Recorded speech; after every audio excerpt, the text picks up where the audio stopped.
All right. Good evening, folks. Welcome to Kirk's Law Corner Monday Night Law. Hope everybody's enjoying the weather change, at least for where I'm at. We've straight gone into winter. A little bit of snow up on the tippy top of the hill there. And, of course, cooler weather and rain and all that good, happy stuff. Here in Idaho, we only have essentially two seasons, summer and winter. So I guess we had a little bit of a week of fall weather, 60s and 70s. But straight into being cold, it got down to 31 degrees last night. So we're already freezing temps overnight. So welcome to Idaho.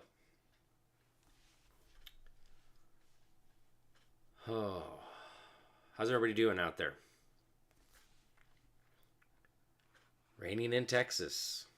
Yep.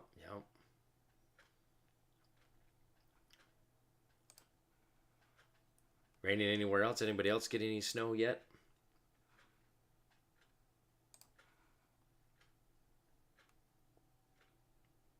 Higher elevations.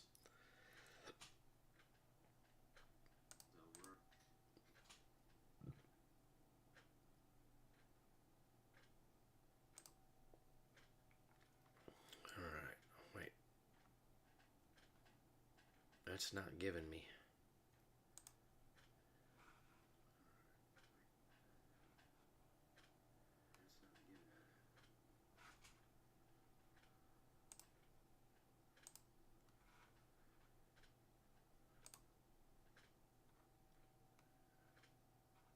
All right, let's get the comments. There we go.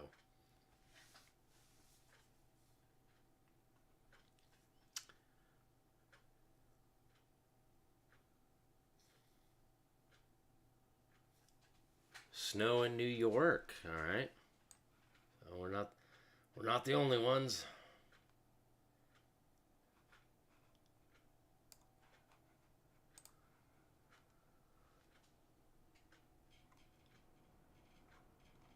I guess need to go to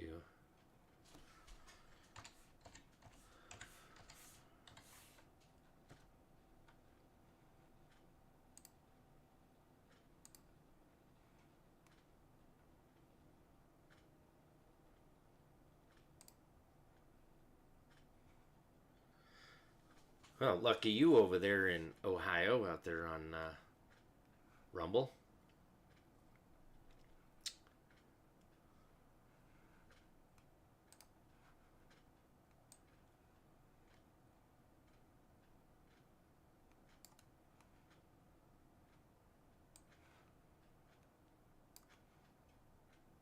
All right. And of course, it's not. Can't hear me very well. Well, what's going on there?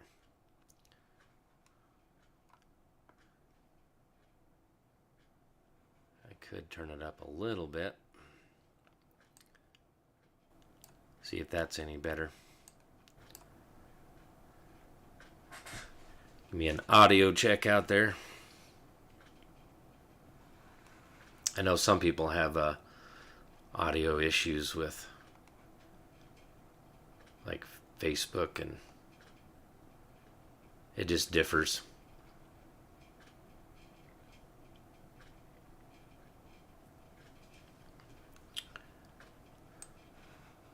Move you over there. And for those of you on Telegram, I set that up to make your comments for the live here on that post there. So make sure you're making your comments under that for the live. YouTubies. Hey, Karen. Hey, Mark. How you doing, brother? Sorry I haven't gotten to you on that. Jax. Little snow over there in Oregon. Kathy. Raining in Massachusetts. Raining in Oregon.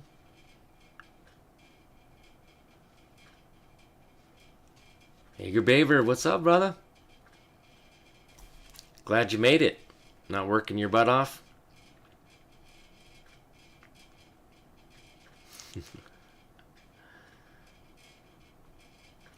The date is wrong. 10/24.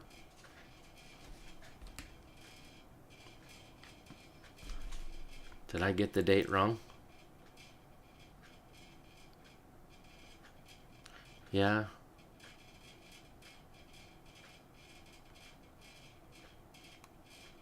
It is. Oh, geez.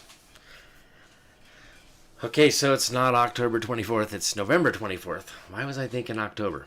Anywho, slip of the fingers. So we're going back in time a month, just so everybody's aware. We just time traveled. Oh, you went back home.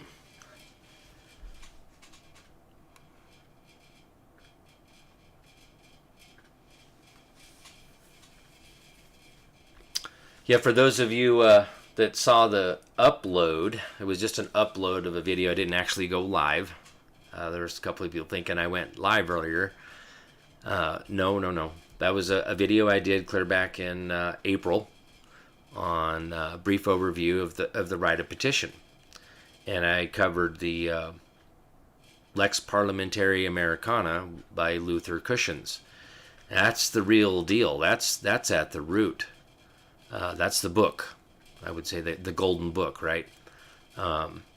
That's the one they don't want us to know about. Mason's Manual Legislative Procedure, which is one that I was going to go over tonight. And I'll show you when I do go through this, is that it references Luther Cushins, this Lex Parliamentaria Americana.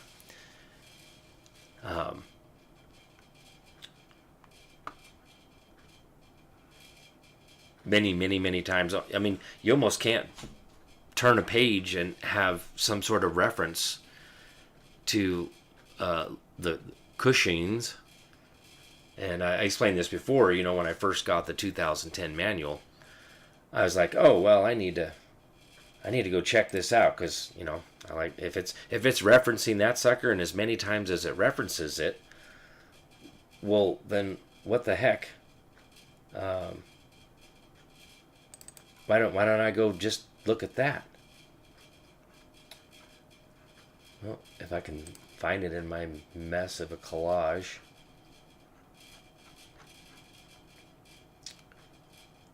Should be. Is it in our documents? Manuals in the legislature. Yes. And I want this one.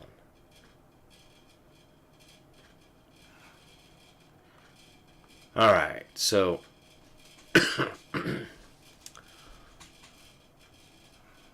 need to change this a little bit so we don't end up with the hoopla of last time before I screen shared for those on Telegram.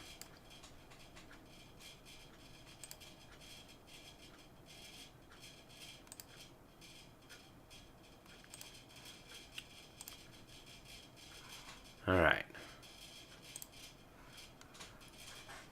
So just a little bit on this. It was a reproduction of the 2010 edition for the educational purposes only and done in my spare time. Christopher Hallett did this. He scanned this sucker in. It is not to be distributed for profit. Errors or mistakes can be expected. So if you wish to purchase the manual, you can do so by visiting ncsl.org. Now they have the 2020 edition.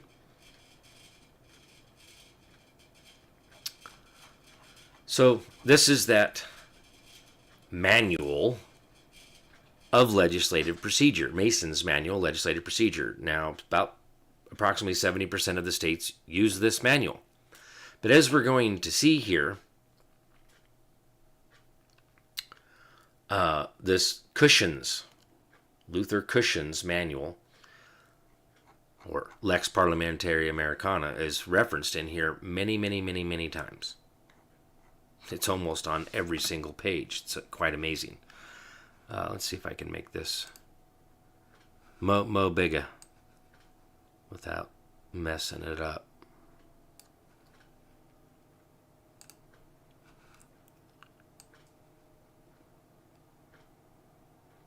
let's see what happens.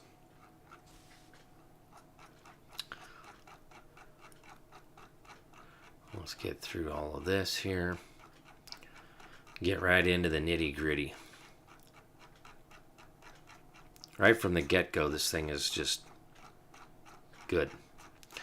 Now, a lot of us are familiar with rules of procedure in the judicial branch. There are, in fact, rules of procedure for the legislative branch, because this is part of that rules of the common law. Because, see, parliamentary practice comes from the common law. Oh, but that's stare decisis. That's where we're being lied to. Okay, oh, look. Motions. That's right, we do. Motion practice. Because that's part of the rules of the common law. So for those out there that make the statement that, oh, well, we don't do motions, we make demands, they're full of crap. That's a very clear indication to me that they have no clue what the hell they're talking about. Okay? Motions is how you put things into motion. It's just part of the procedure, part of the practice. So, basically, at the root of everything is the common law, the rules of procedure and rule of law, not the rule of man, but the rule of law, rule of the common law. Rules of law are like maxims of law. Then there's rules of procedure from the rules of the common law. Pleadings and practice. All right, this is getting monotonous here.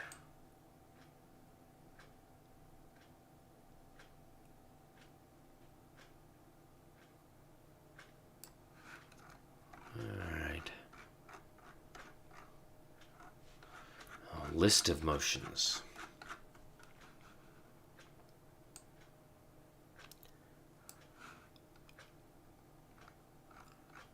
All right, should be right.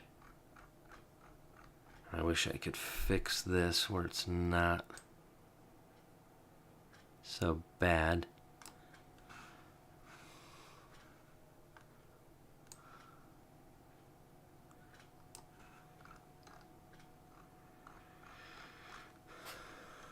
Okay, principles of parliamentary law. Okay, and remember, this is from the common law. This is parliamentary practice. This is how we do things in the legislature. Okay?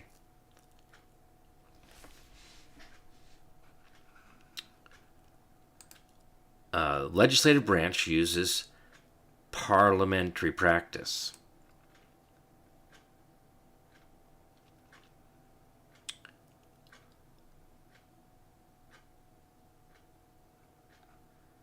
Okay, I had to get rid of the bot, sex bot.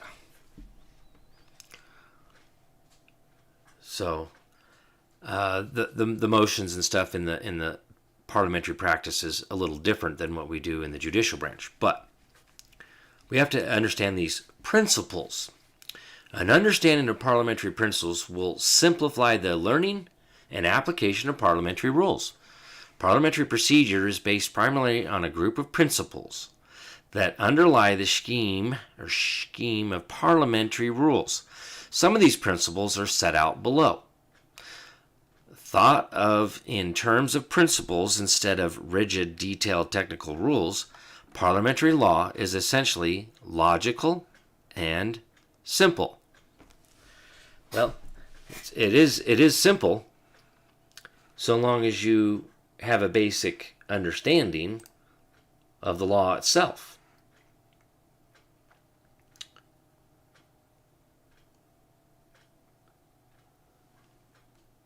So in continuation with the right of political power, because this is so important for us to learn, because this is how we administer our government, of the people, by the people, and for the people.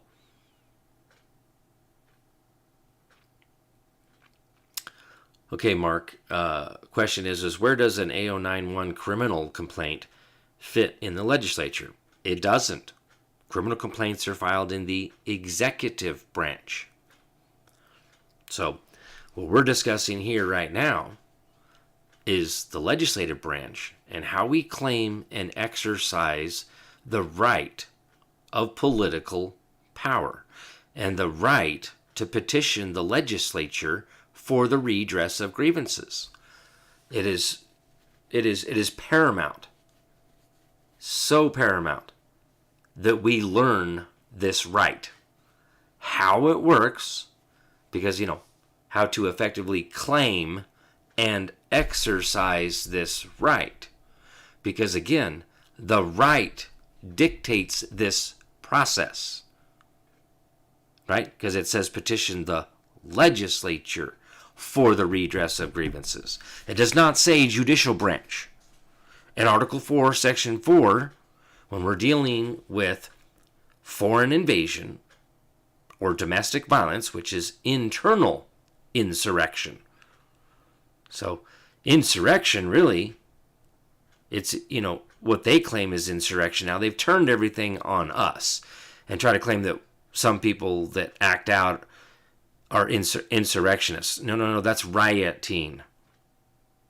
Insurrection has to do with internal, an attempt to overthrow the government or constitution, because the Constitution is the document that creates government.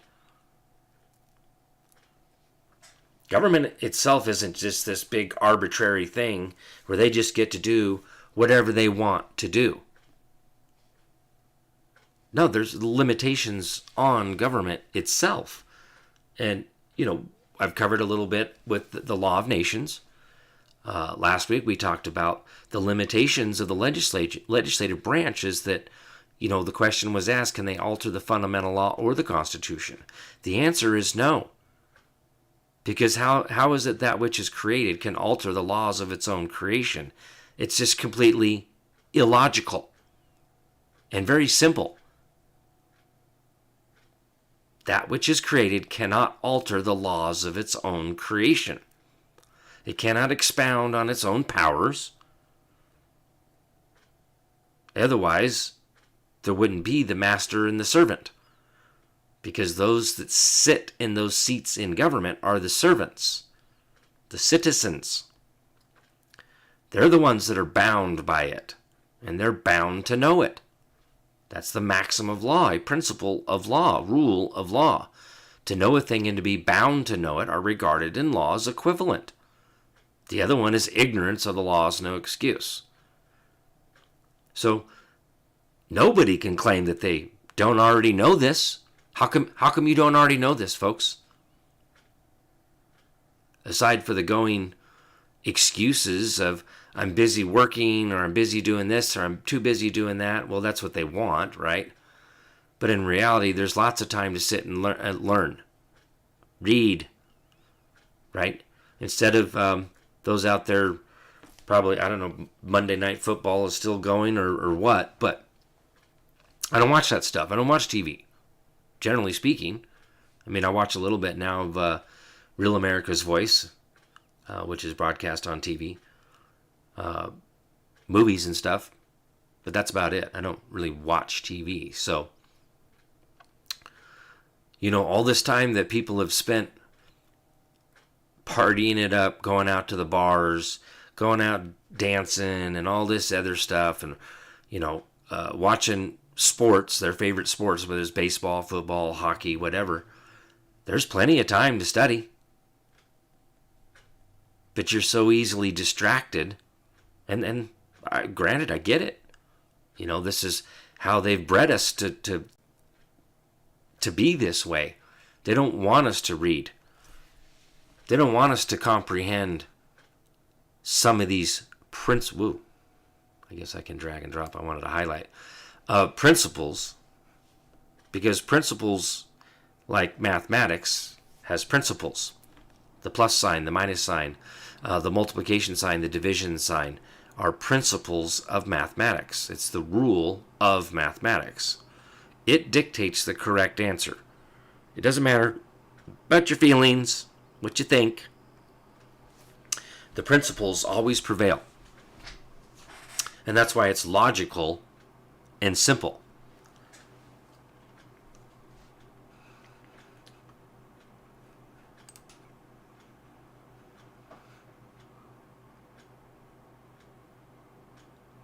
No, wait.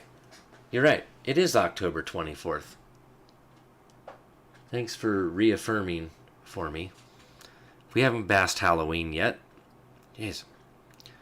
Got a lot of stuff going through my mind with court cases and finally getting done with everything that needs to get done outside my house. But, anywho, parliamentary rules.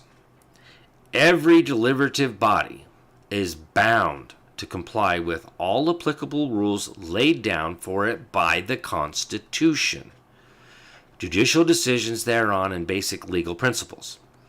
These rules and principles govern whether adopted by the body or not, and they apply whenever group decisions are being made.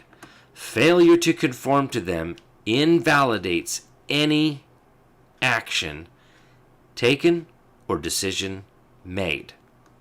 Okay? This is very crucial to comprehend. Nope, sorry, Jax, I'm not a time traveler. Unless we traveled back in time again, back to actual October 24th. Anyways, because fraud vitiates everything from its inception, void ab initio. Now, this is the problem I have with certain people out there that want to teach all the fraud. They don't teach these principles. They don't teach how it's supposed to be. So, because the thing is my concern is the fact is, or my argument here is, how are you going to know that that's fraudulent if you don't know how it's supposed to be? Well, that's a whole different rabbit hole. Learning how things are supposed to be versus how they are and how it's all corrupt is another. So my philosophy is teach the people how it's supposed to be. That way they can recognize themselves what's fraudulent, because anything that comes in conflict with that is void for any effect, because it invalidates any action taken or decision made. As a fundamental principle of law, as a rule of law, fraud vitiates everything from its inception, void ab initio. From the beginning, from the inception. Not from the day we go to court and brand it unconstitutional. No, the day it was created, the day that it happened, it is unlawful and wholly void for any effect. And any man who takes action under it becomes culpable for fraud. And in reality, it's usurpation of power, treason, a tyrant. It's subversion of law, the laws of its own creation. It's seditious conspiracy to overthrow the law, to conspire against the people, your masters, and overthrow the government. I mean, we want to talk about the Reconstruction Acts. You want to talk about overthrowing our form of government. Those are the tyrants. Those are the usurpers.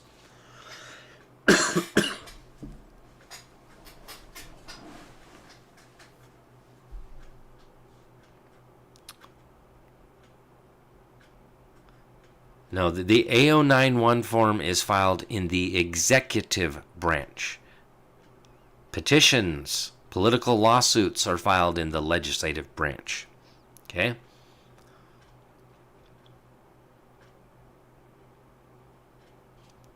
No, we have 3 distinct branches of government. Each one has its own functions and duties. Okay? And Article 4, Section 4, on application of the legislature or the executive when the legislature cannot be convened. That's where we get into the criminal complaint.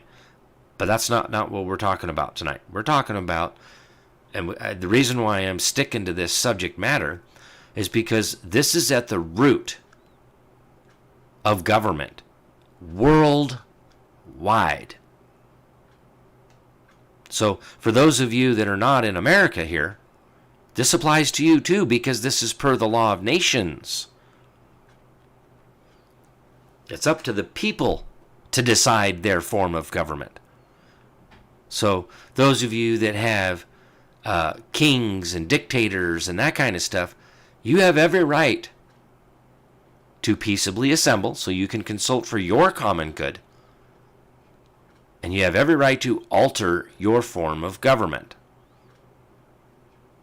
And that power belongs to mankind at the root. Genesis 1:26 through 28. God gave mankind dominion over the land, the air, and the water. When we come together, back to the first fundamental principle of the law of nature, is when man is properly organized. He knows the difference between good and evil, morally good and evil.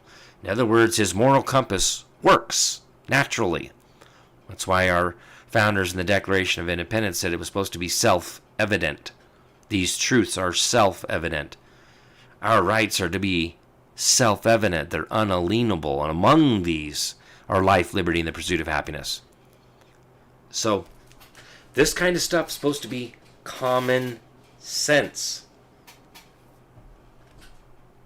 Right? Logic and reason here. Now, granted and given the amount of corruption we've been dealing with, again, and it's by far worse than it was in history, is because of technological advancements, medical advancements, such as pharmaceutical industry, that's a drug. There is a clear difference between medicine, which comes from the earth, natural, and pharmaceutical drugs. Why do you think they call it marijuana? Because cannabis is natural, comes from the earth, was here before mankind. So, well, maybe not, because God created man first. But he would have had to have created the earth. Chicken or the egg here. Seriously, though, it comes from the earth. Everything does. Even cocaine, as a coca plant, comes from the earth. Okay, it's when man goes in and refines it instead of using it as it is. Cannabis is natural, but they call it marijuana. So, subject matter jurisdiction. Do they actually have subject matter jurisdiction? Yeah, over pharmaceutical drugs, because they're the ones that are creating that. But it seems to me that our public servants, under the General Welfare Clause, are not discharging the duties of that office and defending the general welfare of the people, which is to do no harm. Fundamentally and principally, we're supposed to be defending the people from foreign and domestic violence, foreign invasion and domestic violence, internal insurrection. Again, an attempt to overthrow the Constitution, war against the people. So, because of the, I think, in my personal opinion, that the pharmaceutical industry is what has caused a lot of our societal problems. Just take a pill for that. Just take a pill for that. And they've assumed these powers over the people, where these supposed medical professionals are dictating to the people what they have to take, what they have to put in their body. And now we have where they're putting it to a vote whether or not it's added to this list of prescribed injections for our sons and daughters. Who in the hell are these people, and where did they get this power?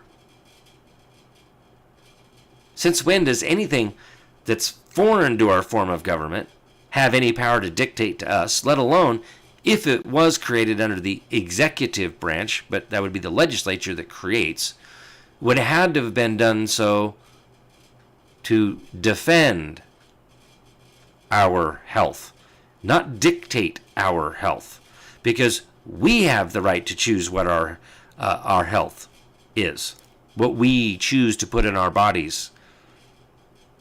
That's a fundamental principle of law.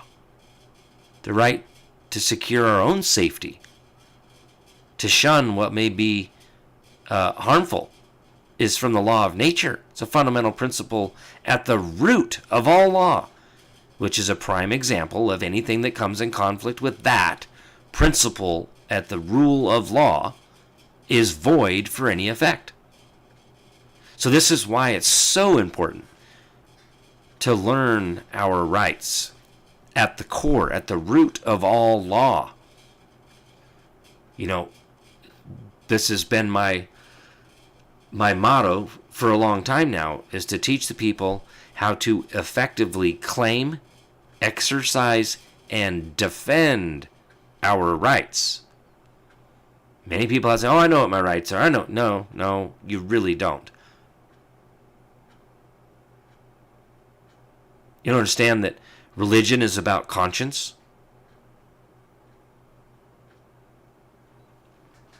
Liberty of conscience, the right of conscience, self-determination, the right to choose, the right to be free, the right to be equal, the right to secure our own safety, the right of self-defense, the right to shun what may be harmful, are part of the law of nature. And this is international law, at the root of all law. And so, again, this goes into failure to conform to them invalidates any action taken or decision made. They don't have this authority. They don't have that power. That power was not delegated to them. Now, here's another maxim of law. What I cannot do in my person, I cannot do through the agency of another. So here's the ultimate question to ask yourself. Can I do that? And if the answer to that question is no, then no man can do it. And no man or set of men can do that. And the legislature can't create that power and delegate it to the executive branch, or what seems or appears to be part of the executive branch. This goes back to the law of creation. The people are the sovereign body politic. The sovereign is the power to create. God is the sovereign who created mankind. So therefore, God dictates what our rights are. God dictates the law. Then when the people are properly organized, we use what? Our conscience, constitution, and we create the conscience of government. That's those internal dictates of the mind, and that's what a constitution is, the internal dictates of the mind. So we're supposed to be able to think for ourselves here. And then what was government created for again? To secure these rights from infringement, but more importantly, to protect businesses that are acting in commerce. Fundamentally and principally, that's really what government was created to do. Those that were in foreign commerce, in trade, traffic, vessels on the navigable waters. Been reading a little bit on Federalist 41 today. Yeah, supposed to be out there on the navigable waters under maritime law. Oh, that's right.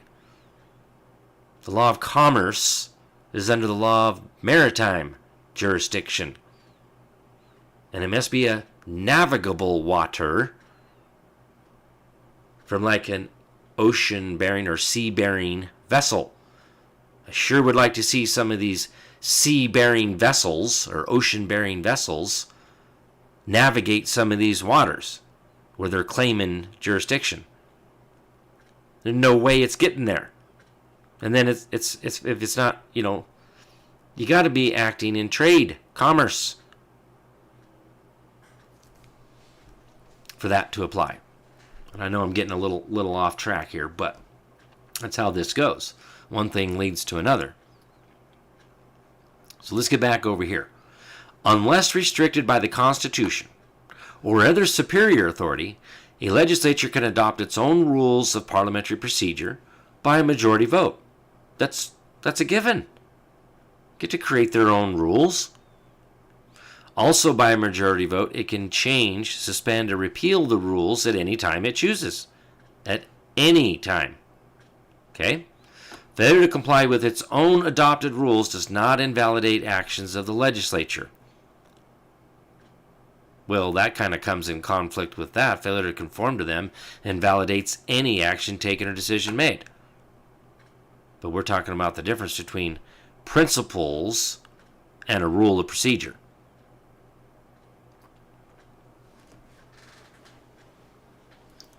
And see, here's the thing. As we talk about rules, it's a rule of what? Rule of procedure for the proceedings. And mostly, those rules are for them in conducting their proceedings. Now, I need to make that very clear, that they are rules of procedure in conducting their proceedings, which applies to them. Right? How does a rule of procedure regarding the order of business for the day apply to us? It doesn't. But now when we talk about claiming and exercising the right of petition, well, there's a whole other set of rules of procedure that are outside the scope and authority, because we have a case where it talks about something like this, Miranda versus Arizona, that there shall be no rulemaking or legislation that would abrogate a right. So their rules of procedure cannot, one, grant themselves power. Number two, cannot deny a right. Cannot deny a power properly retained by the people. And that right is about the rules of the common law and about the administration of our government. We have a republic here, if we can keep it. But the dumbing down of society as a whole over time, these slow and slight encroachments, these slight alterations of the government, slowly picking away at these little pieces and parts of our rights to deprive them, is unlawful and is invalid, void for any effect. Because the right, if a right dictates, which we're going to see that here in a minute, then the right dictates always, in all ways. And I don't care about your rule of procedure, because rights are the law and government was instituted to secure those rights. And the people are the sovereign body politic. They have the power to alter, reform, or abolish anything at any time they deem it necessary. Period. End of discussion. That power wasn't delegated, nor was it given up. So now we're going to get into these, I believe, 10 principles that govern procedure in group decision making. Now, in the 2020 edition, they've altered these, screwed them up. Doesn't change the fact that they're printed here, and they're still fundamental principles. All right? So, when we look at this, keep in mind we're talking about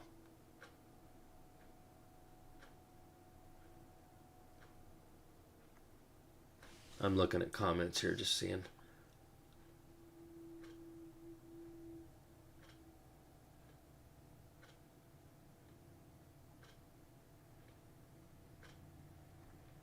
Oops. Okay. So remember, when we're talking about principles, like the principles of mathematics that dictate the correct answer, every time, regardless of feeling. So, pay close attention, especially, this is number one, is my ultimate favorite one. The group must have the authority to take the action it purports to take. So, this is where we need to comprehend where certain powers, where Attorney General Barr talked about, these interagencies. Like what we're facing right now, or what's going on out there right now, is that, the CDC, whatever, is trying to make this decision. Well, who in the heck are they? They don't have any group decision making. They don't have the authority. They don't have the authority to take the action that they're taking. Who in the heck are those people? They're not elected by us. They're not one of the people. So, who the heck are they? They've assumed a power. Now, jurisdiction must be given. It cannot be assumed. Groups sometimes assume powers that they do not have. Now, here's what we need to pull out of this. Jurisdiction. What the heck is jurisdiction? Remember, juris is law. Diction is the word. So jurisdiction's a body of law. They must have that power, that authority. Okay. What kind of jurisdictions are we talking about? 1, personal jurisdiction. 2, subject matter jurisdiction. And 3, territorial jurisdiction. Those are the 3 main parts of jurisdiction, aside from, obviously, law of the land, law of the air, and law of the water. But what we're talking about here is in the legislature. So, one particular state couldn't make legislation that would apply to any other state because they don't have territorial jurisdiction. Now, lawfully speaking, the people never gave up their sovereignty, and so whatever is actually fundamentally created by the legislature does not apply to the people nor to mankind, because we're not bound by it. None of us are bound by the Constitution. Therefore, how could we be bound by anything that's created under the Constitution? That would be illogical. Now, the other part here is it cannot be assumed. And remember, this is a principle. Groups sometimes assume powers they do not have. Now, this goes back to last week, what I was reading there in the Law of Nations. We have to pay attention. We have to be watchful. We're supposed to be remonstrating every time they go to make something where they have assumed jurisdiction, whether it be personal or subject matter jurisdiction. Now, I'm going to take you over here to the Idaho Constitution so we can grasp this concept of what we're talking about when it comes to subject matter jurisdiction. I've showed this before, but I'm tying this all in right here, right now. The first thing is the preamble, preemption. We, the people of the state of Idaho, are grateful to Almighty God for our freedom to secure its blessings and promote our common welfare. Yeah, and promote our common welfare, do establish this Constitution. So the Constitution is the instrument of government that creates government,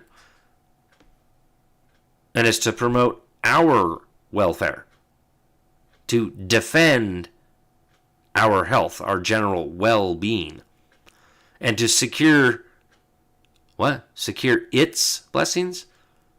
That would be God's blessings. Okay? So now we got that fundamental principle out of the way. Let's look over here under the legislative power.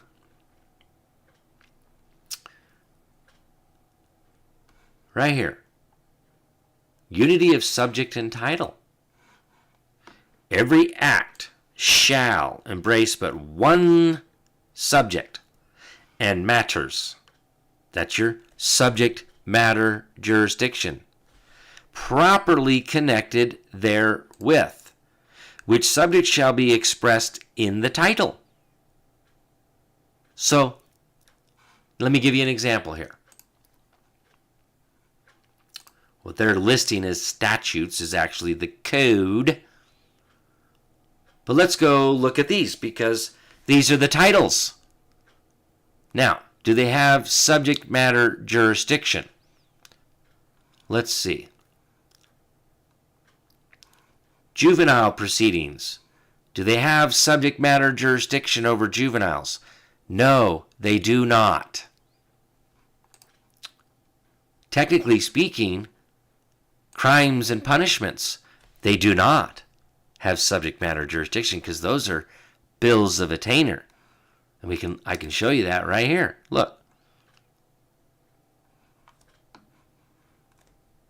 Let's just look at assault and battery. Okay? Assault punishment. An assault is punishable by fine not exceeding $1,000, or by imprisonment in the county jail not to exceed 3 months, or by both such fine and imprisonment. Okay, you're prescribing punishment. That's a bill of attainder. You cannot make a promise, and then here's the ultimate question. Where does this fine go to?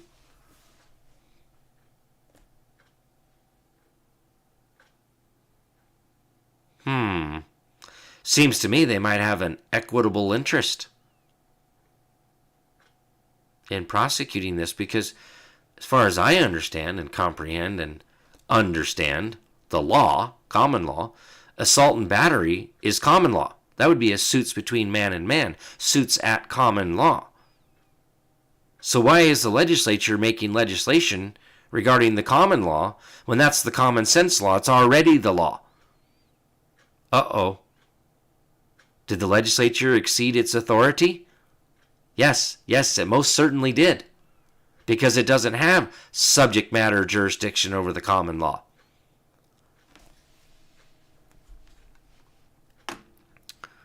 This is a promise, a prize. This is why suits at common law can be criminal in nature or civil in nature. Not public offenses. These are at best public offenses, but still, this is foreign to our form of government and repugnant to our law. Right? Because bills of attainder is legislation, comma, punishment, period. Any legislation that prescribes punishment that guarantees an award prior to is a bill of attainder, or bills of pains and penalties. Here, you've been attained to pay this bill. To who? To them. There's just this $1,000 fine doesn't go to the victim. It goes to them. Well, it goes into the state of Idaho and the Victims Compensation Fund and this fund and that fund and into the retirement fund and no.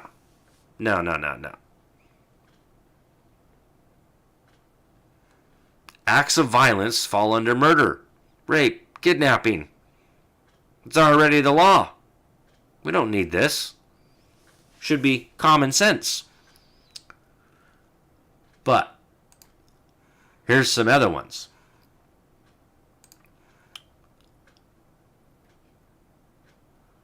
Let's see. How about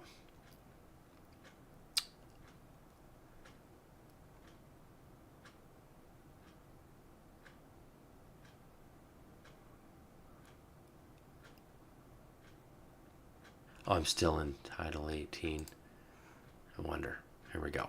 Now, back to subject matter jurisdictions. What's this? Domestic relations. That's not a subject matter jurisdiction at all. They don't have. They're supposed to be doing what? Corporations. Back to Hale versus Hinkle.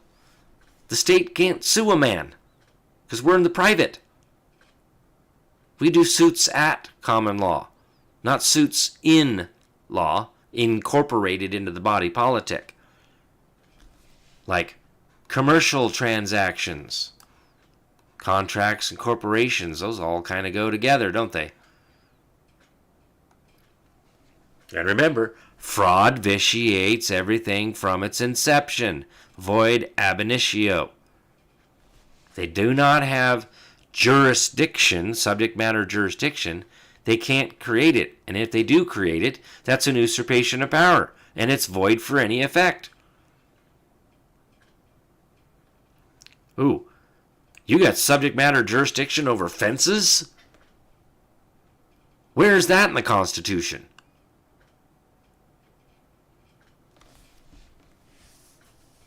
That doesn't make any sense. Labor. I don't think so. We have the right to contract our labor as we see fit. All right. How about monopolies and trade practices? Sure. This one. Motor vehicles is the subject matter jurisdiction. Now, this is a good one, and I'm pretty well versed in this subject matter jurisdiction. What the heck a motor vehicle is. And, they hide this stuff in the code, but I've gone back through and found the original creation of some of this stuff in the legislature, the legislative session books, and it still says being enacted by the legislature to amend the Idaho Code. No. But let's take a look in here real quick, because in Idaho, some of it's there, some of it isn't. They've changed some of this stuff. And it contradicts each other, right? Commercial vehicle or commercial motor vehicle? Well, motor vehicle is commercial.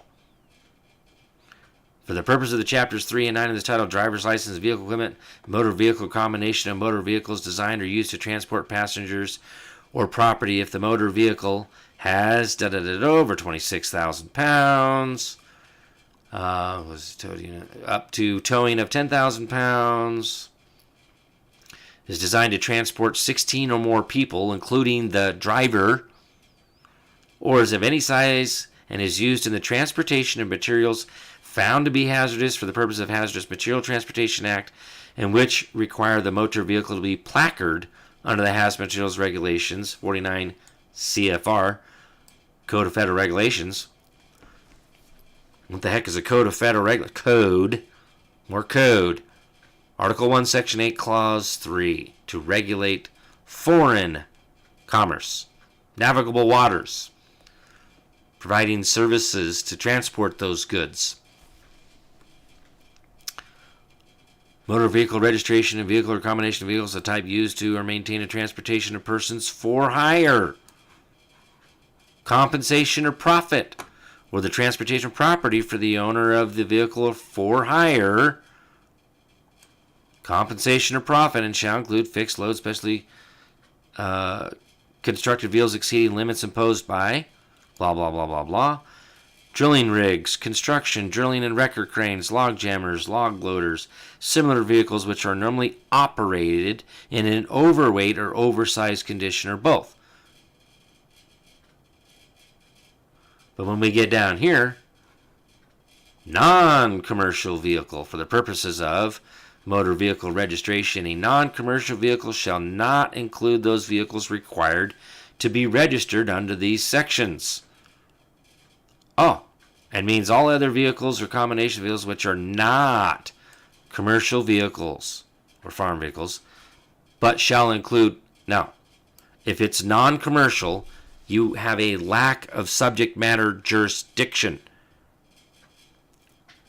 And if you're not a driver, one who is employed for hire, there's a lack of personal jurisdiction. But see, like, non-commercial vehicles shall include those vehicles having a combined gross weight not in excess of 60,000 pounds and not held out for hire, used for purposes related to private use and not used in the furtherance of a business or occupation for compensation or profit, or for transporting goods for other than the owner. I mean, it's right there. All the rest of this is garbage. It's all word salad. It's either a commercial vehicle, which is motor vehicle, or it's private, and it's actually personal property. It's not commercial. So therefore, you're outside the scope and authority delegated pursuant to subject matter jurisdiction. Same thing with domestic relations, family law, lack of subject matter, both personal and subject matter jurisdiction. So, back to the first fundamental principle of group decision making. Sometimes they assume powers they do not have. This is why we need to be learning how to exercise this right to alter, reform, or abolish anything at any time we deem it necessary. But we need to come together, right? Sure, one man can do a petition, more specifically, more of a private petition. If you go watch the video I just uploaded there on Rumble and YouTube,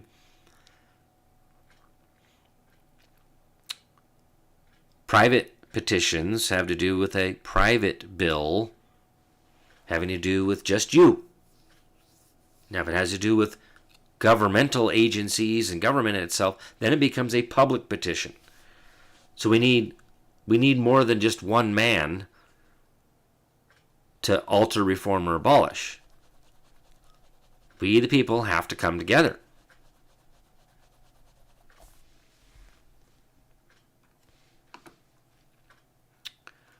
All right, so let's go into the second principle. There must be a meeting of the decision-making group.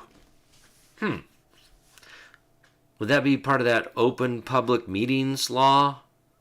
Yeah, that's right. None of this can be done in secret. When authority is vested in any group, it is vested in the group collectively and not merely in the individual members of the group. Notice the word individual. Individual is a member of a group. So when we look at persons, the definition of a person, individual, an individual is a member of a corporation. To make a decision, the group must meet and make up its collective mind. Number 3, a proper notice of the meeting must be given to all members of the group. All members of the group are entitled to such a notice of the time, place, and purpose of the meeting as will enable them to attend and participate. Like the people. Failure to give such a notice will invalidate actions taken at the meeting.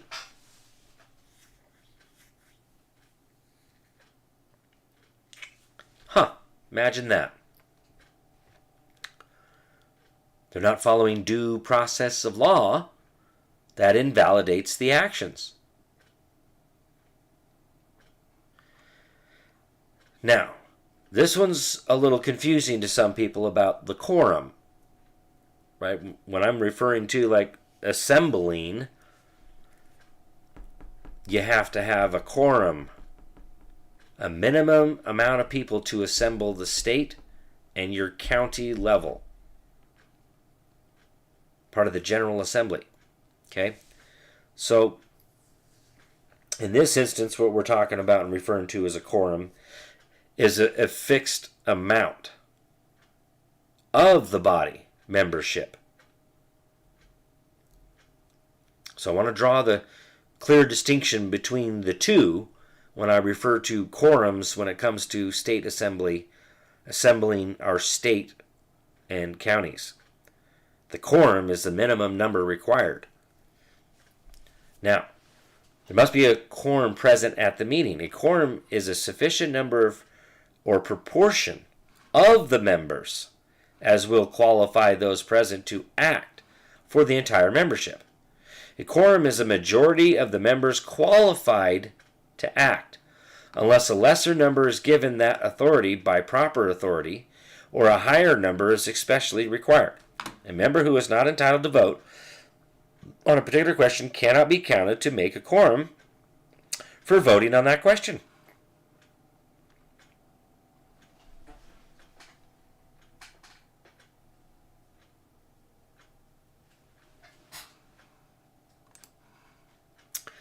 So, let's go to number 5. There must be a question before the group upon which it can make a decision. The question may be a court-made law. What's a court-made law? Including provisions of constitutions and charters. In our Republican form of government here, the judicial branch doesn't have the power to make law. So why is this in Mason's Manual of Legislative Procedure about questions about court-made law when the judicial branch doesn't have the power to make law? We're not a monarchy here. That's not how our republic works. We didn't delegate that authority to the judicial branch to make law. In fact, we put that off limits to all 3 branches of government. None of them have the power to make law without, one, going through a constitutional convention, whether state or federal, because that's how it's made. And because it's made that way, due process of law dictates that's the only way to amend that, to make law, is through a convention. There are no ifs, ands, or buts about this. That's the law, due process of law. Principles are easier than rules to remember and to apply. Many parliamentary authors use a table to show how certain actions apply to a list of 40 to 82 motions. It is much easier to apply the governing principle than to memorize how the action applies to each of the 40 to 82 motions, or to look up the answer each time in the table. For example, is the motion amendable? Well, if the motion can be made in more than one form, it is amendable. If it can be made in only one form, it is not amendable. Aha! Good thing to know, right? Is the motion debatable? A main motion or other questions presenting a matter of business to the body for its decision is debatable because debate is essential to enable the members to reach a meeting of the minds. Well, this almost goes like to contract law. Got to have a meeting of the minds. The question is not debatable when it is a simple procedural motion that can be understood by the members without debate, such as a motion to adjourn or to lay on the table. That's actually what I was going to do, like a motion to adjourn. There's no debate. It's either, are we finished for the business of the day, and somebody makes the motion to adjourn, we're done. It's just how the business meeting ends. Because remember, this is all doing business here. May a speaker be interrupted? Yes. A speaker may be interrupted whenever the needs of the body require it, because the concern of the body outweighs the convenience of a member. That's so we don't have like a runaway, right? Where a certain speaker just gets to continue to talk and, nobody gets to object. I don't think so. The speaker may be interrupted by a question of privilege of the House that requires immediate attention, for example, or may be interrupted for a matter that has a definite time limit, such as objection to the consideration of a question that is being presented. Bingo. Is from final disposition of the matter, the higher it is, the order of the president. Wait a minute. I know what happened here. We need to move over to the other half of the book. And go back up and finish. Is a second required? Legislative bodies usually do not require seconds, but where seconds are used, motions require seconds. However, actions in which a member has the right to question or demand, such as points of order, parliamentary inquiry, or demands for division, do not require seconds. Only motions require seconds. Now here's the thing, we missed the rest of the principles of group decision making because I forgot the split. The picture is not of one page but of both pages of the book. So I made it big enough so we could actually read it. So what vote is required? The rules of parliamentary law do not require the vote of more than a majority, but constitutions and statutes sometimes do, and adopted rules often do. Unless there's a special requirement for a higher vote, a majority of the legal votes cast is sufficient. Like the Constitution requires actually 2/3, which means this goes back to that principle of what is the difference between a republic and a democracy? Well, in a democracy is like two wolves and a lamb voting on what to have for dinner. A democracy is the lamb, a well-armed lamb, objecting to the vote. That's 1/3. And so this is what is so unique about our Republican form of government, is that it only takes 1/3 of the votes, 1/3 of the people to stand up and say, you know what? No. Where a democracy is, well, the majority rules. No, not in our republic. We require 2/3. So now we're going to go back up here to the rest of these principles. Seemingly that went right on through on number 5. So we got to go back down here and finish number 5. That seemed to go together, but it doesn't now. All right. There must be a question before the group upon which it can make a decision. The question may be... Let's go back over here. Whoops.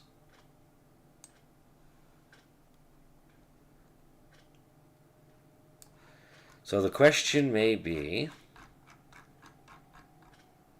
by motion, resolution, or other proper form, may be oral or in writing, and in most cases should be capable of being answered by an affirmative or a negative vote.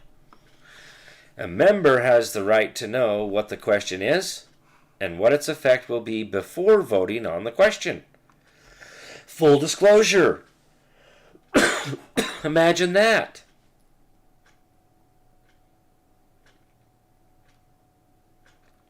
Now, keep in mind some of this stuff here that we're talking about is actually being an individual member of the legislature, not the people on the outside watching.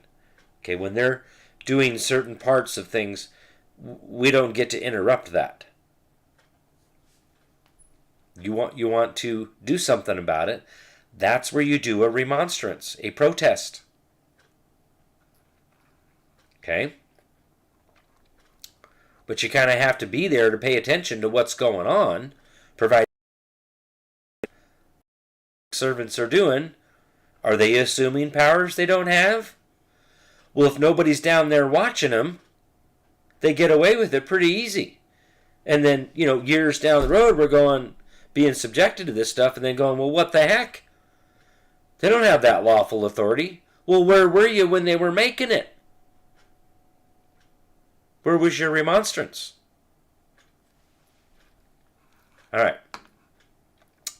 Number 6, there must be an opportunity to debate the question.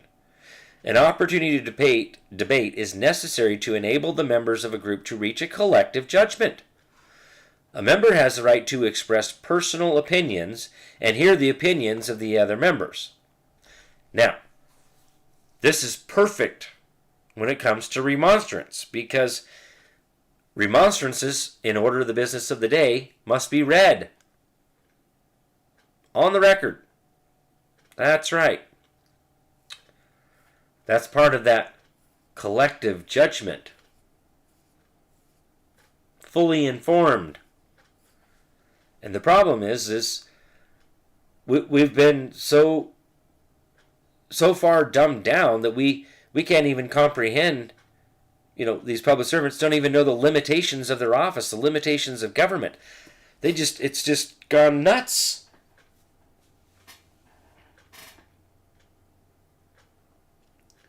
They're just willy-nilly, and they have no clue that they don't have personal subject matter jurisdiction, because none of them have read the Constitution itself. They have no clue that the Constitution doesn't give them the authority to create that legislation, such as domestic relations, family law, bills of attainder. They have no idea what the heck that is. Although it's in Article 1, Section 9, Article 1, Section 10, both federal and state. It's in every single state constitution. No bills of attainder.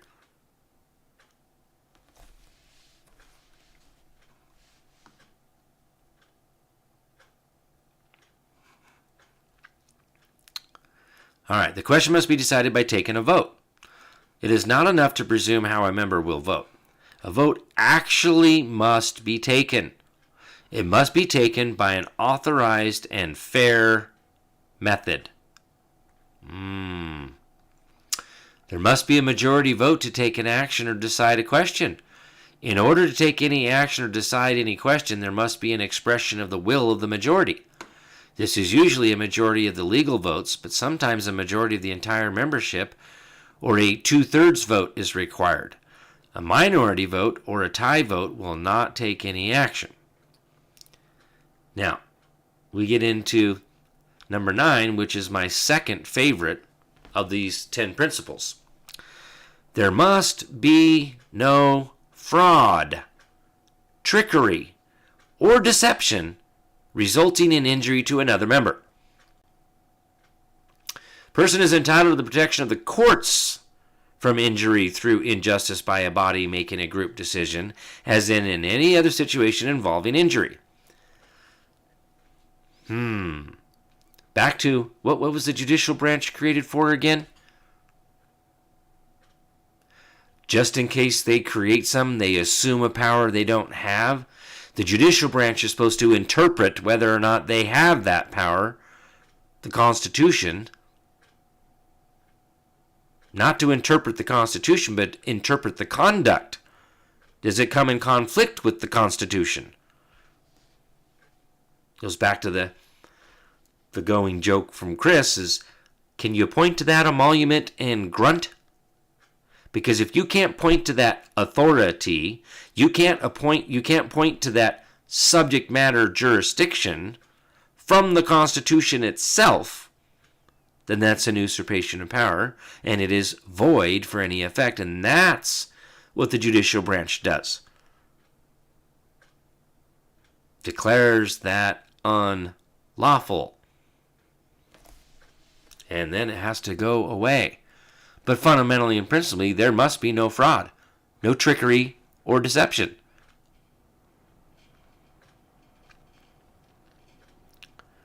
Now my third one. To be valid, any action or decision of a body must not violate any applicable law or constitutional provision. Now, when we're talking about this, the applicable law is the fundamental law, the common law, the laws of nature. Because this is before what they make. Okay. The decision-making procedures of any body must comply with the applicable provisions of any local, state, or federal law. Really? Well, does it not have to apply to the Constitution? It is governed by any statutory, which that would be odd. That's ex post facto. Now that's where we jump back over here to this other page, page 4. So it is governed by any statutory or court-made law, including provisions of constitutions and charters. Why is it not mentioning the common law, the laws of nature? Well, because this is 2010, and they're pretending like we don't have rights anymore. They're pretending like the common law doesn't exist. Well, common law is court-made law. In a monarchy, yes, but we're not a monarchy, are we? Principles are easier than rules to remember and to apply. So we've already been through all this. So that mixed us up a little bit, but that's the 10 fundamental principles of group decision making. Now we need to jump down here because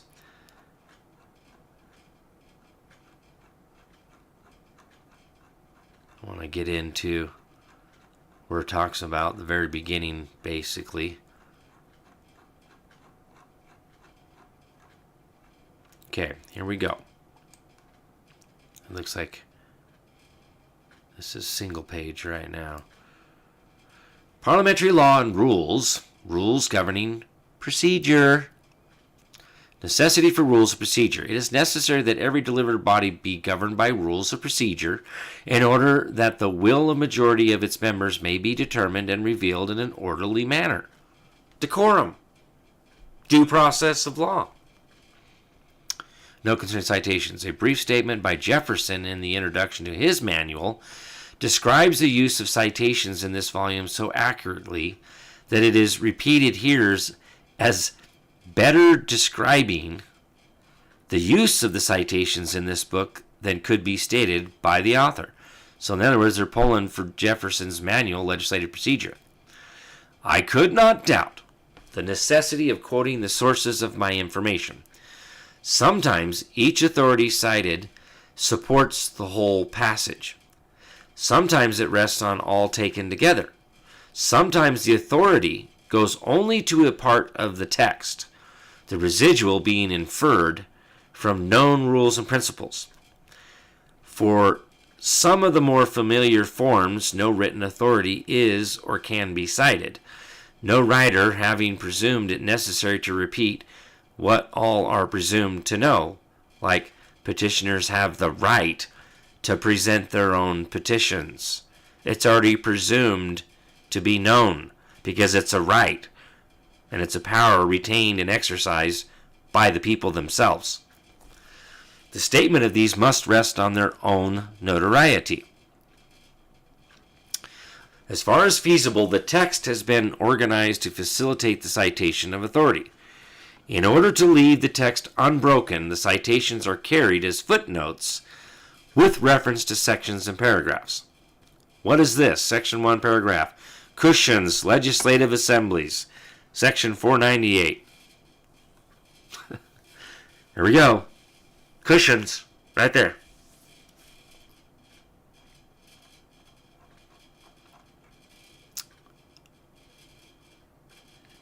Now we're back to the split.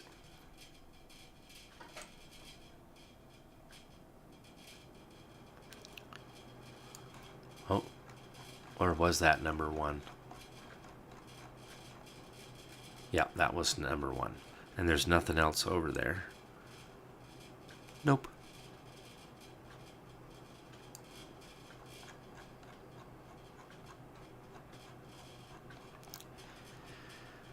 All right. Number 2. Any legislative body must have rules to promote the orderly and business-like consideration of the questions that come before it for determination.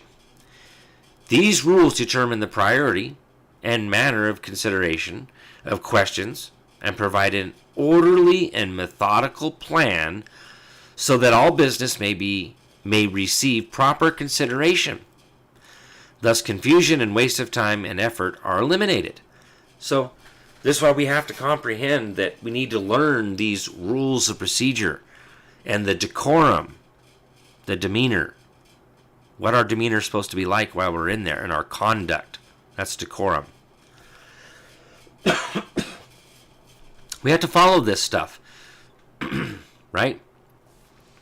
Because this is how we're supposed to be in a civilized society. Now, number 3, rules of procedure fulfill another purpose in protecting the rights of members. Imagine that. Individual members, for example, are entitled to receive notices of meetings and the opportunity to attend and participate in the deliberations of the group. Minorities often require protection from unfair treatment on the part of the majority, and even the majority is entitled to protection from obstructive tactics on the part of minorities. Number 4, many rules of procedure are based upon fundamental rights, such as the decision by the majority. But some rules are necessary only to avoid confusion by designating one course of procedure when more than one course might otherwise be followed. In some instances, as pointed out by Jefferson, quoting earlier authority, it may be as important that there be a rule as what the rule is. A rule to the rule, like a rule of law that rules over law. Like a rule of law, a maximum of law, a rule of procedure that would rule over a rule of procedure. Number 5, the great purpose of all rules and forms, says Cushing, is to subserve the will of the assembly rather than to restrain it, to facilitate and not to obstruct the expression of its deliberate sense. In Jefferson's, section 1, in Cushing's, page 990, section 1, paragraph 5. That's this right here, section 1, paragraph 5. So, that's your footnote. See, there again, on this page, it's referencing Cushing's legislative assemblies.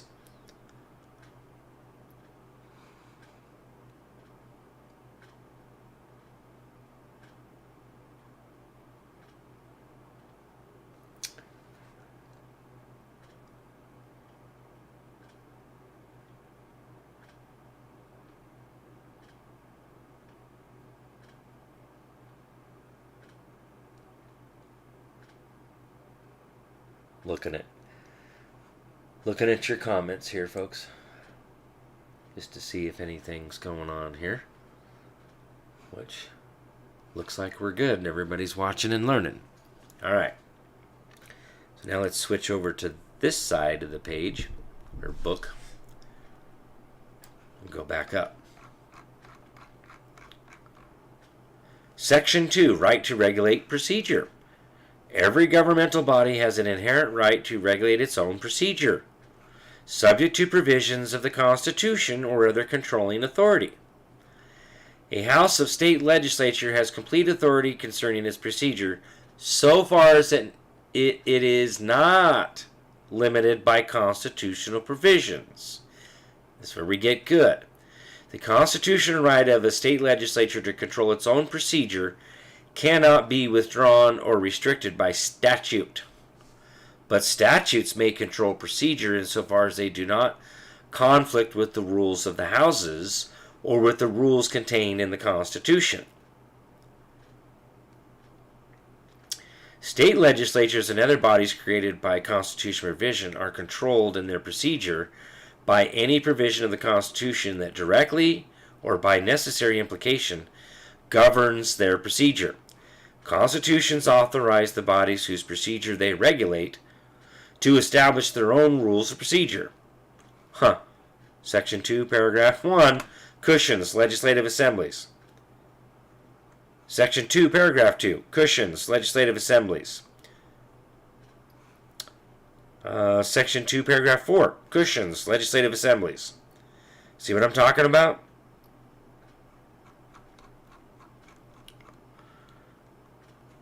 Now we're going to move back over here. Number 5, in general, this is section 2, subsection 5. In general, the state legislatures are governed in accordance with the recognized principles of parliamentary law, subject to any special provisions of the state constitutions and any rules adopted by the body. In that order.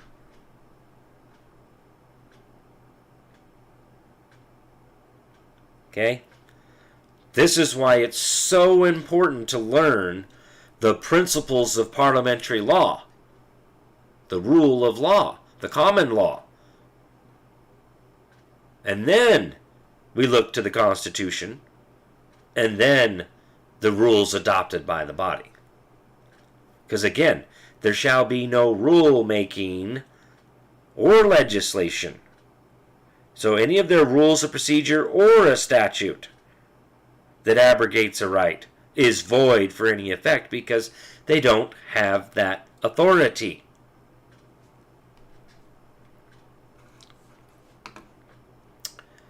Now, number 6, the powers and privileges that are necessary to the proper exercise, in all respects of its appropriate functions, are inherent in the legislature and are to be ascertained primarily by reference to the common parliamentary law.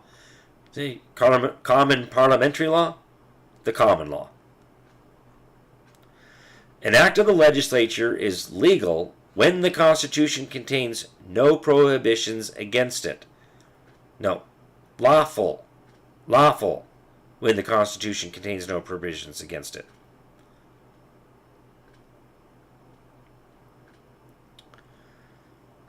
Now, Section 3. Each house determines the rules of its own proceedings. Blah, blah, blah. Yeah. See also Section 6, which will get their legislative procedures controlled by Constitution provisions, and Section 11, joint rules. State constitutions grant authority over procedure to each house of the legislature by substantially the following language.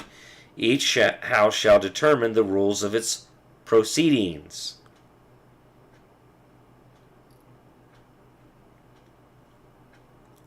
Section 3, paragraph 1, cushions. U.S. Constitution, Article 1, Section 5, paragraph 1. State constitutions, Alabama or Alaska, 4, Alabama. Alaska, 2, Article 5, Section 10 for Montana, that's what those are. Anyways, they all have that somewhere that gives them the power to make rules of procedure for their proceedings.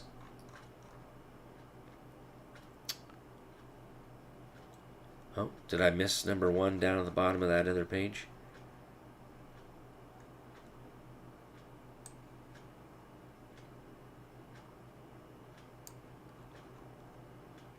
No. Oh, that is number 1. Right. Section 3, number 1. Now we'll go over to number 2.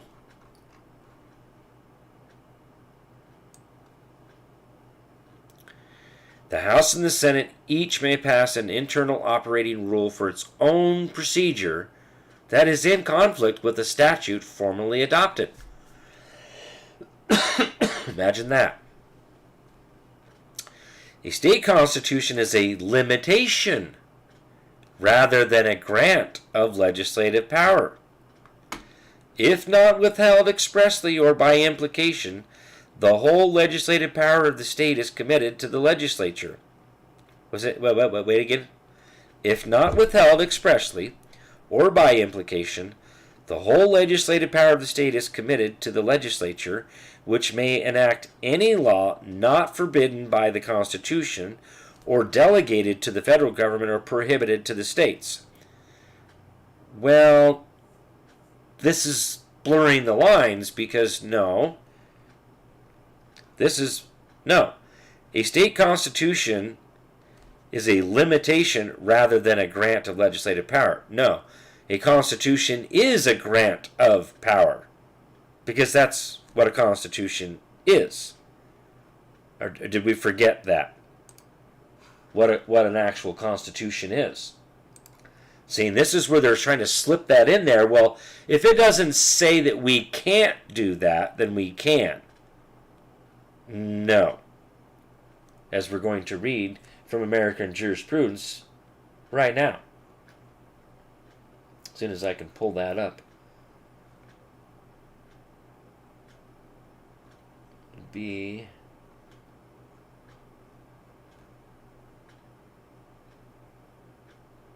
there it is.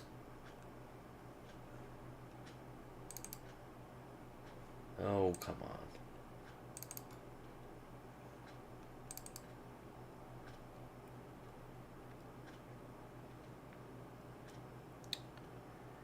See, this is why we have to watch all this stuff.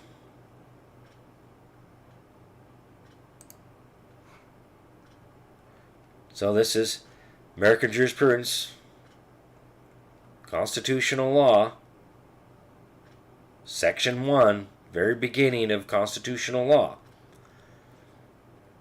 As used in herein, the word constitution means a declaration of fundamental laws or principles for the government of a nation or state. A constitution represents the supreme written will of the people regarding the framework for their government. Where a constitution asserts a certain right or lays down a certain principle of law or procedure, it speaks for the entire people as their supreme law, and it is the paramount authority for all that is done in pursuance of its provisions. A constitution thus embodies fundamental values and articulates the citizens' common aspirations for constitutional governments and the rule of law. A state constitution is likewise the supreme written will of the people of a state regarding the framework for their government and is subject only to the limitations found in the federal constitution. Although a constitution may be either written in the case of the United States or unwritten in the case of Great Britain, the word constitution, as applied to the organization of our federal and state governments, always implies a written document, which is understood to have been enacted by the direct action of the people, providing for the form of their government and what? Defining the powers of the several departments within it. Defining the powers. It is a delegation of power, thus creating a fundamental law which is absolute and unalterable. Now, here we go again. Except through amendment by the people from which it emanated. In other words, through the same process that it was created, that's the only process that it can be alterable, amended by convention. But, right there, providing for the form of their government and defining the powers of the several departments within it. The Constitution is a delegation of power, Declaration of Independence. That to secure these rights, governments are instituted among men, receiving their just powers under the consent of the governed. Not everybody is governed by the Constitution, but the Constitution defines or delegates the powers. So, here we have in Mason's Manual of Legislative Procedure, in a contradiction.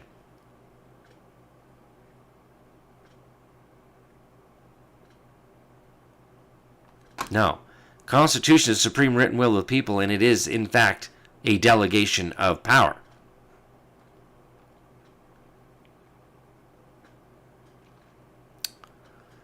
Number 4, the provision of the Constitution that each House shall have the power to determine the rules of its proceedings is not restricted to the proceedings of the body in ordinary legislative matters, but extends to determination of propriety and effect of any action taken by the body in the exercise of any power, in the transaction of any business or performance of any duty, powers delegated, conferred upon it by the Constitution, as in proposing amendments to the Constitution.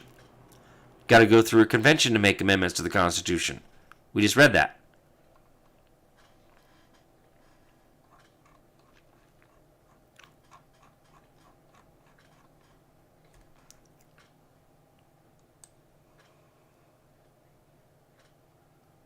Still under Section 3, number 5. The constitutional rule that each house shall determine the rules of its own proceedings is authorization for the enactment of joint rules. Under the power to determine the rules of its own procedure, each house of the legislature has the power to determine how it will handle conference committee reports, including a minority report. The fact that a house of the legislature enacted in violation of its own rules or in violation of parliamentary law in a matter clearly within its power does not make its actions subject to review by the courts. Oh, really? Well, then that goes back to we got a fundamental principle that says that if you do that, it's invalidated. But here, that's contrary to that principle. So, bar word salad here. Well, we went ahead and did this in violation of our own rules or parliamentary law in a matter clearly within its power. Well, okay. Now, if you didn't follow due process of law, like it wasn't read 3 times and open for debate, sorry.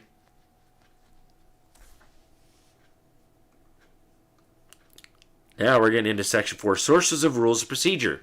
That's where we start getting some good stuff here.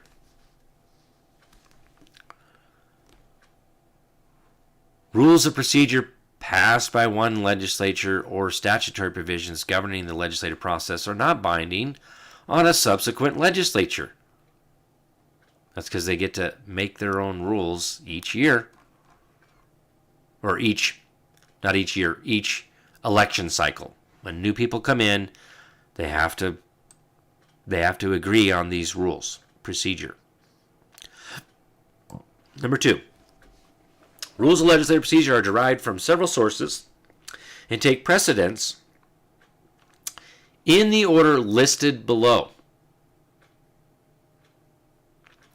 The principal sources are as follows: Constitution provisions and judicial decisions thereon, adopted rules, custom, usage, and precedents, statutory provisions, adopted parliamentary authority, and parliamentary law. Well, that's weird that parliamentary law would be down at the bottom.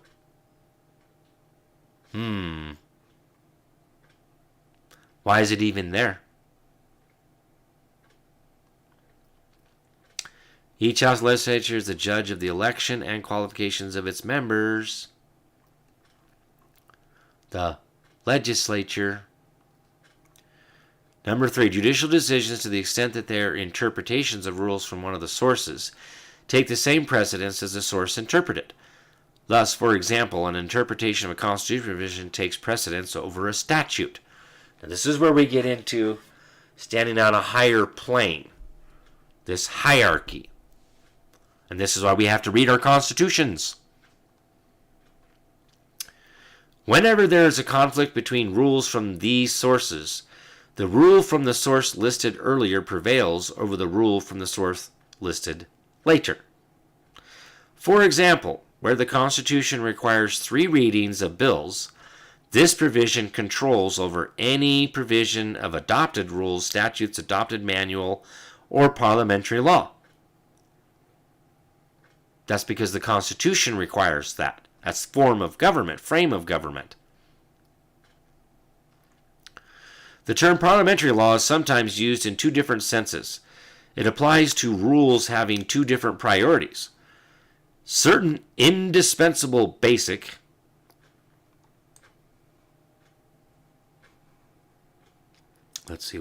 basic principles, such as the requirement of a meeting, a quorum, or a majority vote, apply to all groups in all instances and without adoption, superseding adopted rules and statutes, while other rules, sometimes also called parliamentary law, are mere custom and give way to adopted rules and apply only when the assembly has not adopted any contrary rule or practice. It is often necessary to determine in which sense the term is used. Number 6, there is a reason for every form of parliamentary procedure that has been long sanctioned by general usage. These procedures have been approved by experience have been found useful and expedient in practice and have grown into general acceptance. I get that. But remember, there shall be no rulemaking or legislation that would abrogate a right. So I don't care, depending on what it is. You can't do it. Because, I don't know, constitutional provisions, which we're going to get to right here.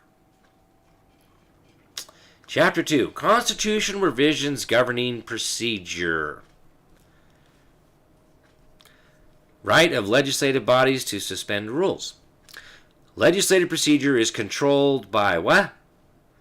Constitutional provisions.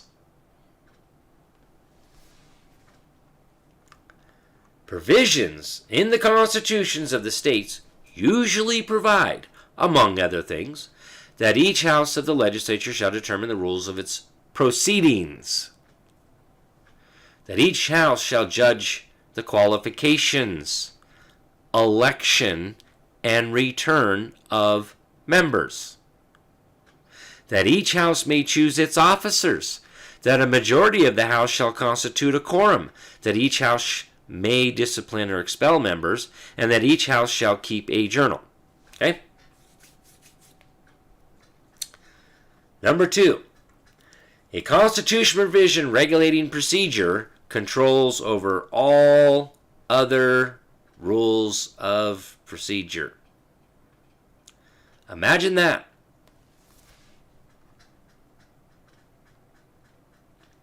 Now, Section 7, constitutional requirements concerning procedure must be complied with. Let's grasp this simple concept here, or fundamental principle of law.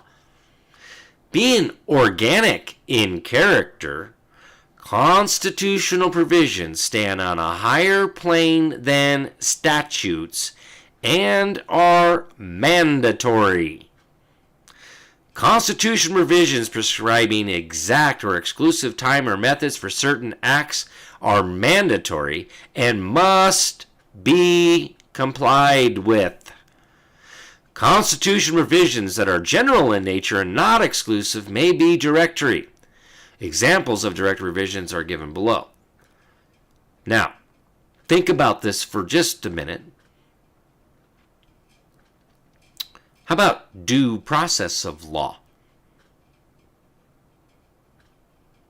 Would that be a constitutional provision prescribing exact or exclusive time or methods for certain acts are mandatory?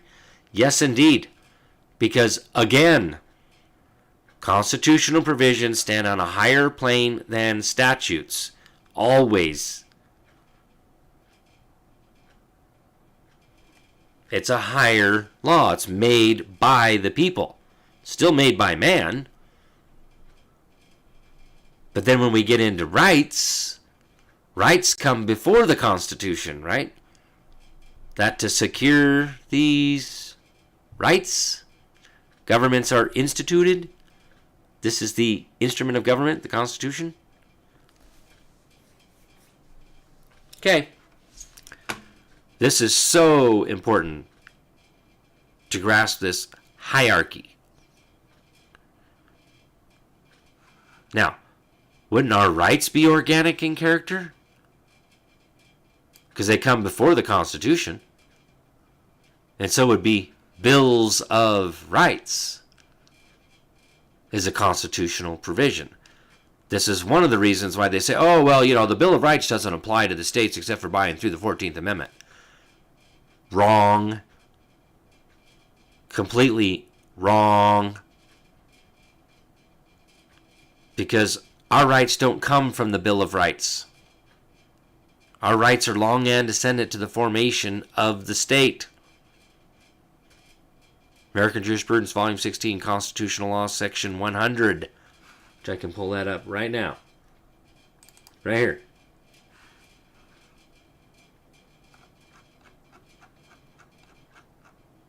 This is also right where the word shall particular constitutional language. The difference between shall and may. When interpreting constitutional provisions, the word shall is presumed to have a mandatory meaning, although the word shall may receive a permissive interpretation when necessary to carry out the true intent of the provision in which that word is found. Thus, use of the word shall is not always conclusive. Wrong. If it says shall, that's mandatory. For the purpose of constitutional construction, the word may ordinarily signifies permission and generally means that the action spoken of is optional and discretionary. Accordingly, the word may should not be construed as shall in a constitutional provision unless from the whole context the purpose plainly appears to be mandatory, although occasionally the word may has been interpreted to mean shall or must. I want to show you 100. This is generally, right, when we're talking about constitution, construction of constitutions, and determining of operative effect as self-executing or not self-executing in general.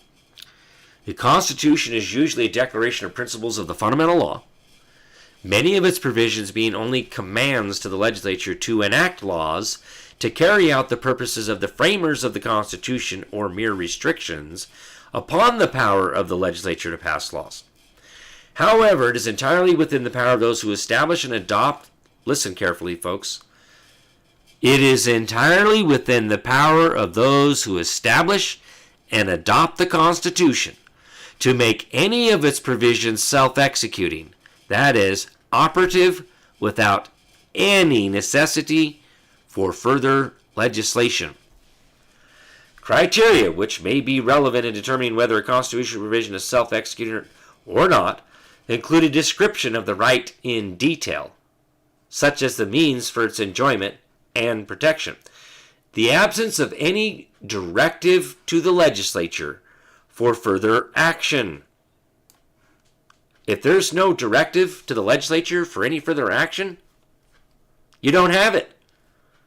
A particular informative legislative history as to the provision's intended operation, and a consistency of self-execution with the scheme of rights established in the Constitution as a whole.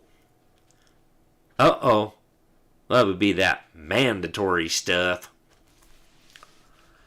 Now, Captain Obvious here, an observation. Even without the benefit of declaration that they are self-executing, Constitution provisions and bills of rights, and those merely declaratory of the common law, are usually considered self-executing, as are provisions which specifically prohibit particular conduct. Bills of rights, that's plural. And those merely declaratory of the common law are usually considered self-executing, which means no further legislation is needed here. Like the Bill of Rights from 1791, that's just merely declaratory of the common law. Every last one of them is merely declaratory of the common law. It's already the law prior to the Constitution being made, which again is just the instrument of government that's created to secure these rights. A clear distinction exists between the questions whether a constitutional provision is mandatory or directory, and whether it is self-executing or requires legislation in order to give it effect. A provision may be mandatory without being self-executing, and a provision may be self-executing even though it contains some mandatory language. Good. Now that we've grasped those organic in character and that rights come before government, and that, bills of rights are just merely declaratory of the common law, it's already the law, wouldn't that be constitutional provisions prescribing exact or exclusive time or methods for certain acts are mandatory and must be complied with, like the 4th, 5th, and 6th Amendments, or articles in addition to an amendment to the Constitution? Article the 4th, Article the 5th, and Article the 6th are provisions prescribing exact or exclusive time or methods for certain acts. No warrant shall issue but upon probable cause, supported by oath or affirmation. Sixth Amendment, requiring a grand jury indictment for capital offenses and infamous crimes.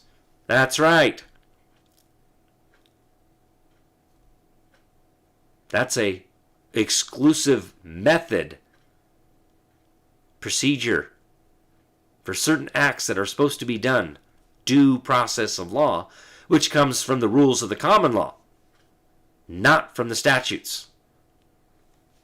Because that's part of the fundamental law that comes before government.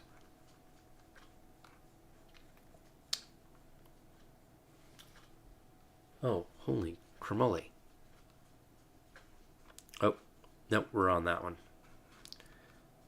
Let's go to page 18 here and we'll wrap this up because that's a lot of info. I know this is a lot to take in, but this is in continuation of that over there. Where there is no constitutional provision requiring that a legislature read a bill on 3 separate days, a law to that effect is directory only, and an act passed without complying with the statute is not invalidated thereby. But if it is a constitutional provision, which it is, it does make it invalidated because you didn't follow the law, the real law of the land, due process of law, because that's a constitutional provision. If Congress or a state legislature, let's go with B. A provision for recording the yeas and nays on the passage of a bill may be directory only and not mandatory. Really? Number 2, if Congress or a state legislature violates a constitutional requirement, the courts will declare its enactment void. There we go. See, again, that's what the judicial branch is for, to provide oversight of the legislature. Under a state constitution, unlike the U.S. Constitution, legislation not prohibited may be allowed. Wrong. State constitutional provisions are not grants of power. False. We just read that. But instead are limitations on otherwise plenary power of the people of a state exercised through its legislature. A legislature may enact any laws that state or federal constitutions do not prohibit it. No. If we were to sit here and try to itemize everything that we would prohibit them doing, imagine how long that list would be. As we just read in American jurisprudence, no. Constitution is the supreme written will of the people, and it is grants of power. But see, this is that bar word salad.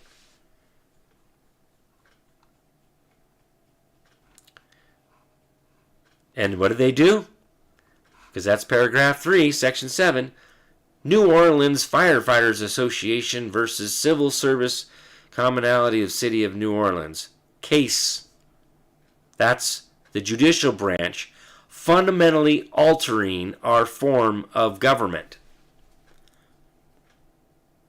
If the Constitution is the instrument of government, and that governments are instituted to secure these rights, receiving their just powers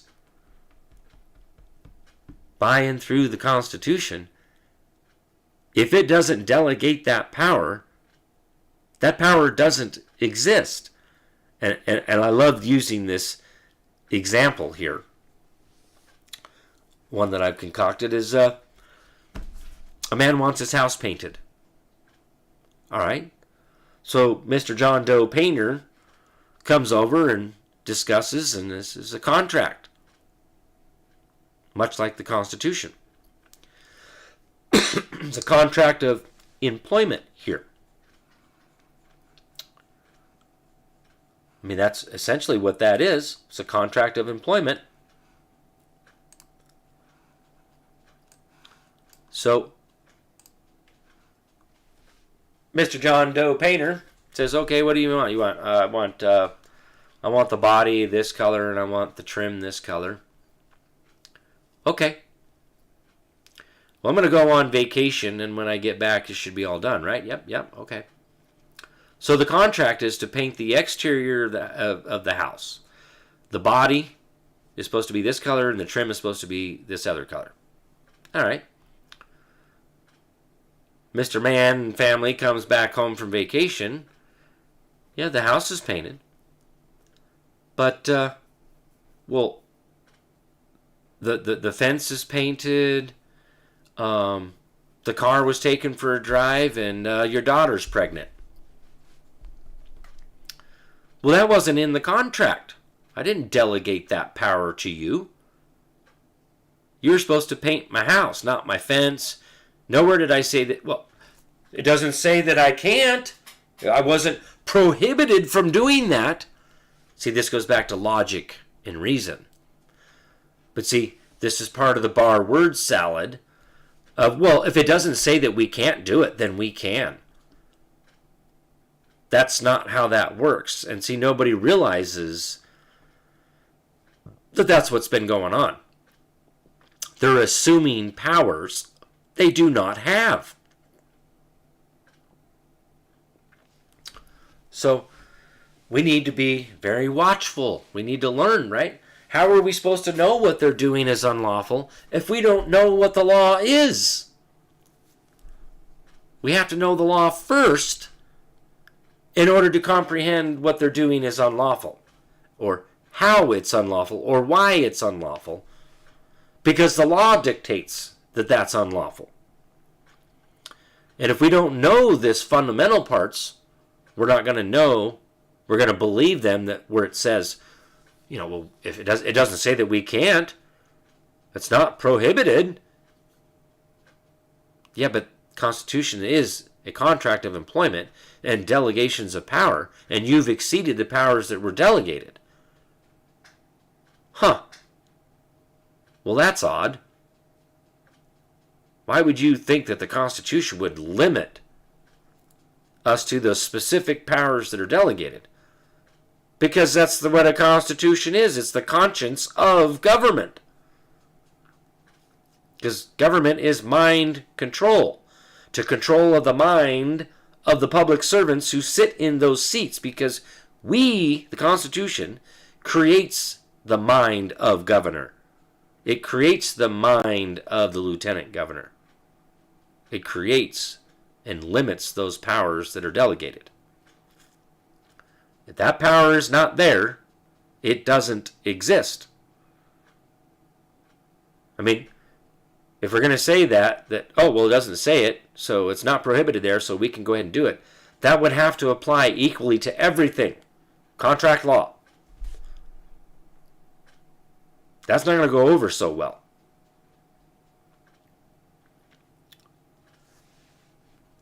All right, folks.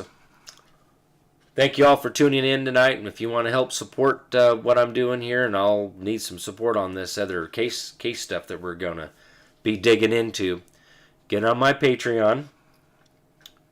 And I've tried to reach out to a couple of you folks about having some one-on-one time with me. So I think I've been talked to about that as setting up a calendar where you folks can come in and just fill out the days that are available, that I'll be available to do one-on-ones, set up a calendar. So I don't know exactly how to do that yet. Maybe somebody out there does, can give me some guidance, maybe send me an email or something, how to set something up like that. But I want to thank those new people over there that have recently joined. Thank you for your support, your love, and your kindness. Let me get to Patreon here real quick. Oh, there we go. So if you'd like to join over there, I'm going to put this out here right now in the chat. There's the YouTube. And I'll put it down in the comments on Rumble. And the Facebook. Where'd you go, Facebook? Oh, yeah. Hidden behind here. So I have a few different tiers there. Tier 1, $5 a month. That's just to help support. Thank you for the support. Tier 2, $10, basically more support. Now you can choose however much you want to donate monthly through Patreon in support. But Tier 3 is $50 a month, and that gets you into Wednesday night workshops. And that's private. And then Tier 4 is the one-on-one, which is just 1 hour a month, and we can discuss how to get more time with that. So, again, I got to figure out some sort of calendar scheduling so that you can put it in there, and I can put in there when I'm available, and you can put in when you're available, and we can meet. So we don't have this missed communications. But again, I want to thank everybody that's here right now, either YouTube, Facebook, Rumble, and of course, Telegram. Now, again, a little bit of an after show tonight on the Telegram. I end the live for YouTube, Facebook, and Rumble, but we continue on over here on Telegram. So if you'd like to get in on the after show discussion stuff, get on my Telegram channel, just the channel, okay? And then we're live right now. So let me see if I can jump over here. It may not let me do that while I'm live.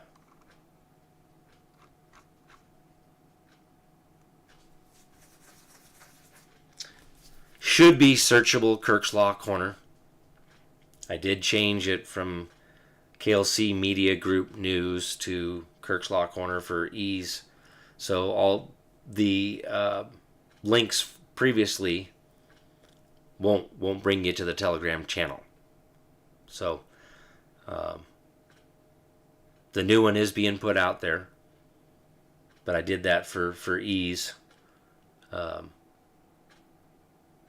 And of course, my kirkslawcorner.com, if you there's stuff on there to go to the library tab and download files, certain things, Mason's Manual, Legislative Procedures out there.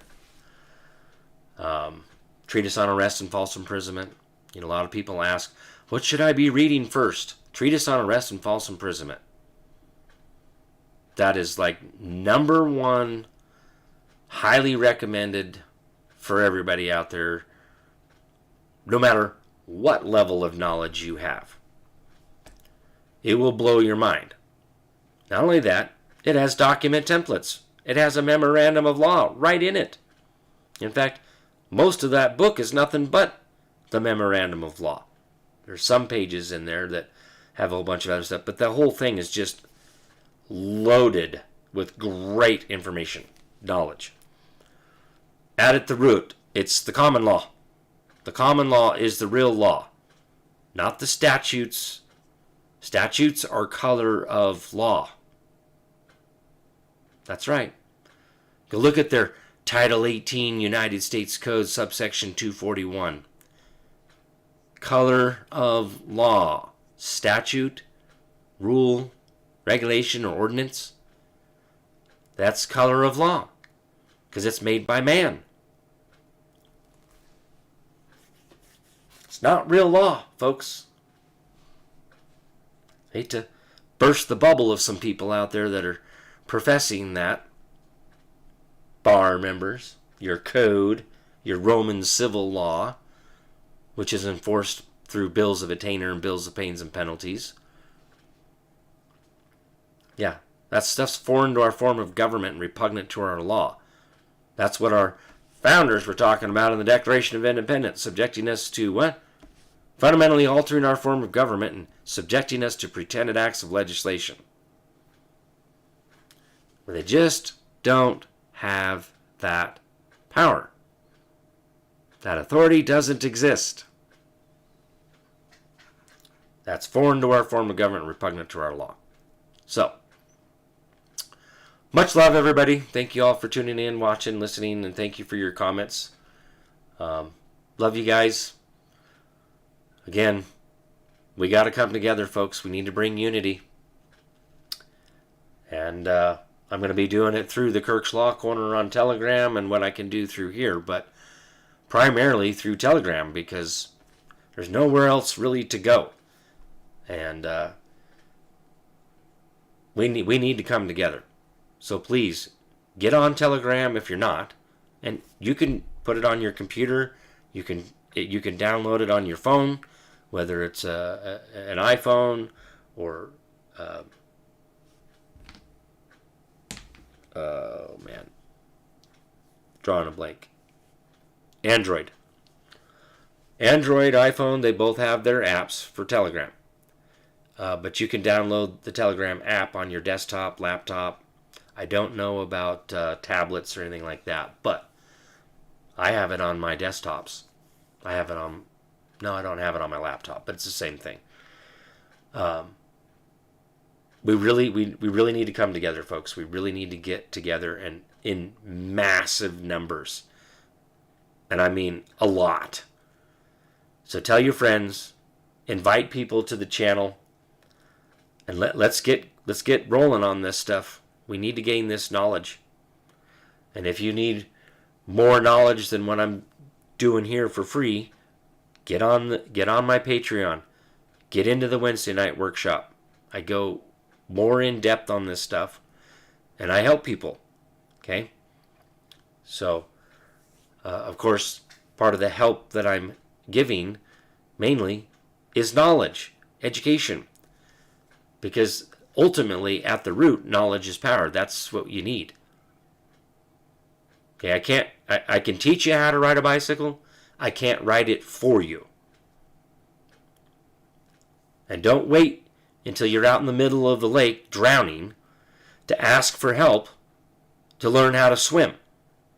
It's too late. Okay? So, much love, everybody. Have a wonderful night. And those of you on Patreon and Tier 3 and Tier 4, we'll see you Wednesday night. For the rest of you, see you next